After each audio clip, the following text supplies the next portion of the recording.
Ashamaa harka fuunee dhaggeeffattoota daawwattoota keenyaa kuni qophii Ongufee TV'ti. Qopheessuun kan si waliin ta'u ani Tolaa Toltolaati. Hanga xumura sagantaa keenyaatti nu hordofaa, itti bohaaraa, itti bashannanaa waliin tura.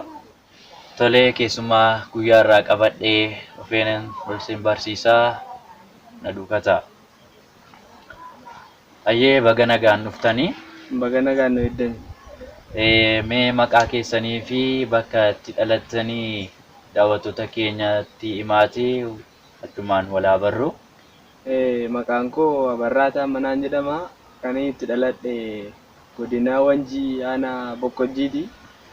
Ayyee barataa barraa muuxannoo barnootaa baay'ee nama ajaa'ibuu qabdu jedhamee tuyyuu haasa'ama.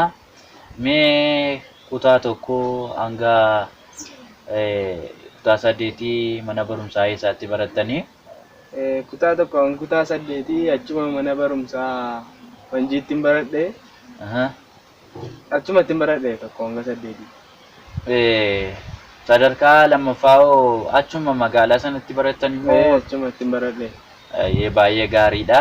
Mee akkaataatti yeroo sana barataa turtanii fi muuxannoo keessan baay'ee namatti toluu fi cimina keessan mee daawwattoota keenya biraan nu gaati. Akkaataa kamiin barataa turtan? Dhugaadha ani baay'ee cimaan ture barumsatti yeroo sanaa kaasee tokkoffaan ba'an ture.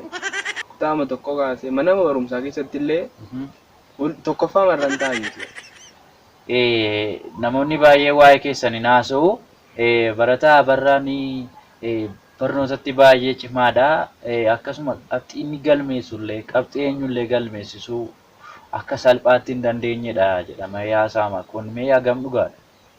Dhugaadha kun ana qofa osoo hin taane iyyuu mana barumsaa kanallee hedduu guddaa maqaa dhoofsiseera. Baay'ee maqaa dhoofsiseera sababa kootiin jechuudha. Maqaa guddaa argatte manni barumsaa. Mee mudannoon fa'aa mana barnootaa sana keessatti si mudate jira? Mudannoon na mudate hin jiru garuu hin jiru mudannoon na mudate. Ayyee kan nuti namootarraa dhageenye waa'ee cimina keessanii barataan barraanii yeroo baay'ee foddaa irraan bahu wanta jedhamu hin dhageenya. Kuni maaliif ta'e? Kuni foddaa irraan kan hin bahuu fi jaalalan barumsa sanaaf qabu ibsa. Barsiisonni illee na beeku bakka kan barumsa sana jaalladhu. Sirriitti sin beeku jechuudha. Akkaataa namti foddaa irraan hin bahu sun iyyuu ni ibsa waan ta'eedhaaf jaalalan barumsa sanaaf qabu hin beeku bakka barattoonnis barsiisonnis beeku. Kanaaf foddaa irraan baatu malee rakkoo biraatiin miti jechuudha. Rakkoo biraa miti. Mee akkaataan isin itti yaadannoo qabattanoo akkamittidha? Mee haala addaatiin qabattuudhaan? Yaadannoo barsiisaan qabadhaan hin jedhullee hin yaadadhan dhugaadha. Yaadannoo qabachuuf illee hin yaadadhu. Ijoollee matu naa qabayyu yaadannoo mataa isaallee. Ijoolleetu isinii qaba? Barumsa jaallachuu keessa baheetan hin yaadadhu yaadannoo qabachuu. Ciminni keessan hanga ammaallee kan dhageenye baay'ee nama ajaa'iba. Haa ta'u hamma qormaataaf qophaa'artu natti fakkaata kan dhagayetti odeeffannoo qaqqabu kutaa 12 barattu jechuu dhageera. Qormaata dhufaara waan ta'eef itti qophaa'aa jirra gaa. Qormaanni waan dhufaa jiru ani gaa beekta gaa barumsaanis durumaa kaasee cimaa waan hin ta'eef hin sodaadhu sun. Ijoolleen baay'ee nannaa jiru beektaa qormaanni sun gatii dhufaa jiruuf isayyuu beektaa akka durii biyya keessattis hin qoramu. Amma gara yuunivarsiitii ta'eera. Bakka garaagaraas deemtee qoramta biyya kee keessa teessee hin qoramtu. Ani sodaadhu gaa beekta maali gaa barumsaanis tokkoffaan ture waan hin ta'eef humtuu natti hin dhaga'amu. Yuunivarsiitii ta'uunsaa mee akkam si gammachiisa? Eeyyeen booddees haali akka yuunivarsiitii galu beeka waan hin ta'eedhaaf natti hin gammadan naqee mayyuu bakka ganaa yeroo baay'ee gatiin achi keessa turuudhaaf natti tolan deemee yuunivarsiitii keessatti qoramu. Tole egaa haa ta'u mee akkaataan qophii isin qormaataaf itti of qopheessaa jirtan mee hagamidha qo'achaa jirtu? Qo'achuun maagaa akkamittiin dhiisa itti yaadda? Ani barumsa koo dhiisee immaa hojii biraa waan hin qabneef ganamaa galgala bakka galgala saa'ii tokkotti jalqabee tokko walakkaatti rafee. Tokko walakkaatti barataa barraa cimini keessan dhugaadha baay'ee nama dhibaa.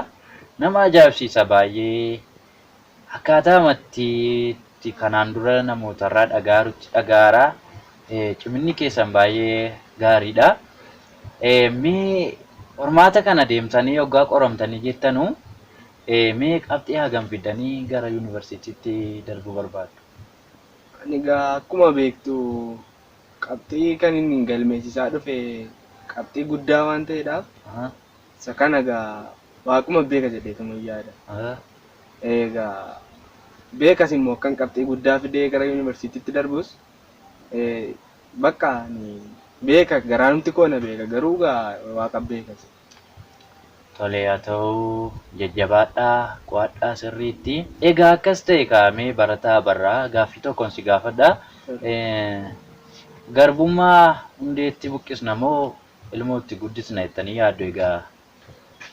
Gabrummaa maal jedhe seete waaqoo guutuu gabrummaa iddaan buqqifna dadhabnu ilmatti guddifna jedhe.